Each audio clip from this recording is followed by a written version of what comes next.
La 12e Assemblée générale de la plateforme des autorités locales du Pays des Grands Lacs a eu lieu à Lubumbashi sous le thème central « Environnement, climat et résilience ».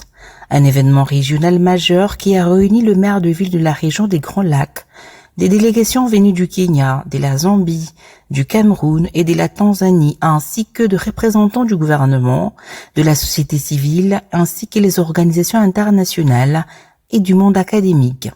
Ils ont plaidé ensemble pour un renforcement du rôle des autorités locales dans les politiques climatiques et environnementales. La plateforme des autorités locales des Pays des Grands Lacs a compris à travers ses animateurs ainsi que ses partenaires que la Terre chauffe, la Terre est en danger, l'environnement est menacé. Ceci les a ou nous a poussé de vous réunir. Le défi de la résilience climatique exige une réponse coordonnée, inclusive et fondée sur les réalités locales. Les autorités locales ont un rôle clé à jouer dans la mise en œuvre des politiques d'adaptation, dans la gestion durable des ressources naturelles, mais aussi dans l'éducation et environnementale des communautés.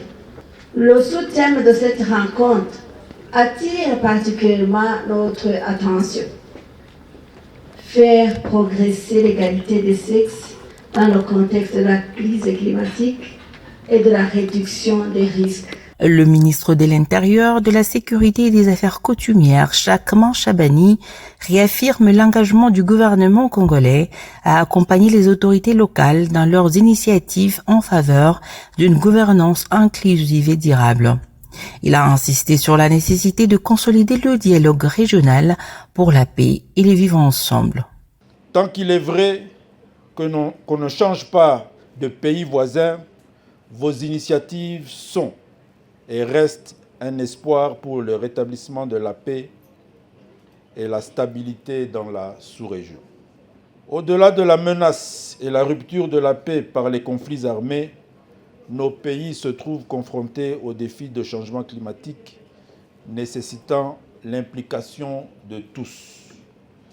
Je salue à juste titre que les autorités locales, voulant consolider leur dialogue et leur collaboration, aient trouvé l'occasion dans leurs discussions d'échanges d'expériences ainsi que de bonnes pratiques de centres de débat autour de la thématique environnementale qu'est environnement, climat et résilience.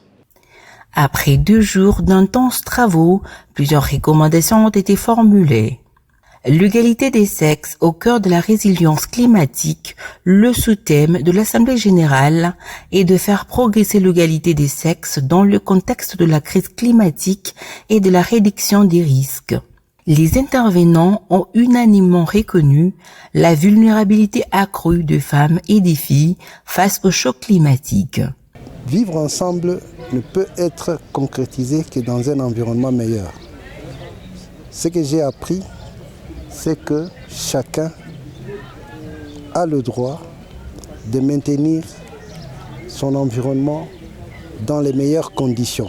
La femme a un rôle très très important à jouer pour non seulement la préservation de la nature, mais aussi à jouer pour pouvoir réparer aussi de sa manière avec ses actions, notamment au niveau de l'agriculture, comment elle peut amener des actions pour planter des arbres, parce que la femme a une relation très particulière avec la terre. Quand le camp est sécheresse, donc la femme ne sait pas cultiver. Quand il y a sécheresse, on ne sait pas nourrir le bétail. Il y a l'absence de l'eau. Et c'est la femme souvent qui est aux activités champêtres. Elle est impactée directement. Le maire de Lubumbashi invite les uns les autres à la protection de l'environnement. Grâce aux résolutions que nous allons aussi avoir à prendre ici, aux réflexions que nous aurons ici, parce que leur environnement n'en sera que beaucoup plus sécurisé et protégé. Et la femme sera encore beaucoup plus protégée contre toutes sortes de discriminations du genre. Au-delà des constats, l'appel à l'action a été unanime. Lucie Mujinga, présidente de l'association de communes de Lubumbashi, a insisté sur l'importance de changer les choses. Des instruments financiers ciblés peuvent offrir aux femmes de bonnes occasions de débloquer des financements pour s'adapter aux répercussions des changements climatiques. Par exemple, mettre des projets visant à renforcer la résilience climatique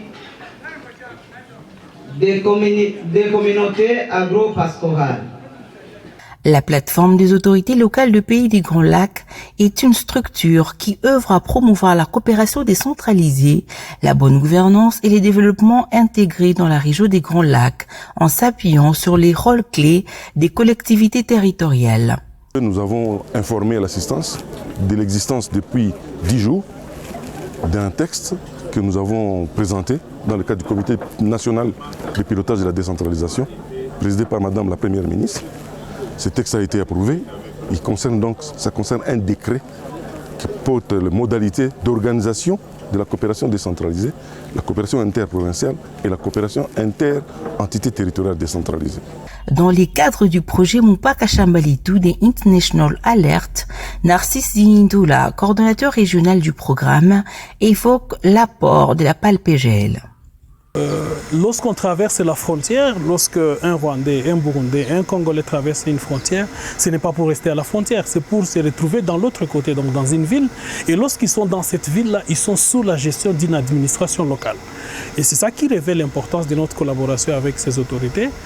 Nous avons apprécié le fait que depuis maintenant plus de 5-6 ans, cette plateforme s'est engagée à accompagner le commerce transfrontalier comme un moyen de renforcement du vivre ensemble et de la cohésion sociale autour des frontières. Le message avec l'alerte internationale qui participe dans le cadre de son projet Mupaka Shambalitu 2, d'encadrer ces femmes qui se démerdent dans ce commerce frontalier, doivent aussi véhiculer le même message que la plateforme. C'est pour cela qu'on travaille en symbiose pour que la paix soit observée partout. Les autorités locales des pays des Grands Lacs, accompagnées de l'Ombudsman de la République du Burundi, ont visité la ville de Kasumbalesa en RDC, frontalière avec la ville de Tshilila-Bombwe en Zambie. Kasumbalesa qui se sent honoré aujourd'hui en voyant que la première activité du 12e congrès se passe ici. Les autorités locales ont mis en terre des plantules d'arbres. Ces gestes s'inscrivent dans le cadre de la dynamique régionale de lutte contre la crise climatique et de réduction des risques liés aux changements environnementaux.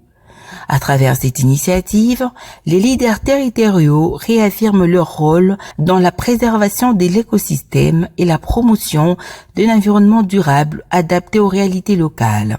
Planter un arbre, c'est s'aimer l'espoir d'un avenir plus résilient pour nos communautés. À noter que ces assises sont soutenues financièrement par l'Association internationale des maires francophones et l'Union européenne.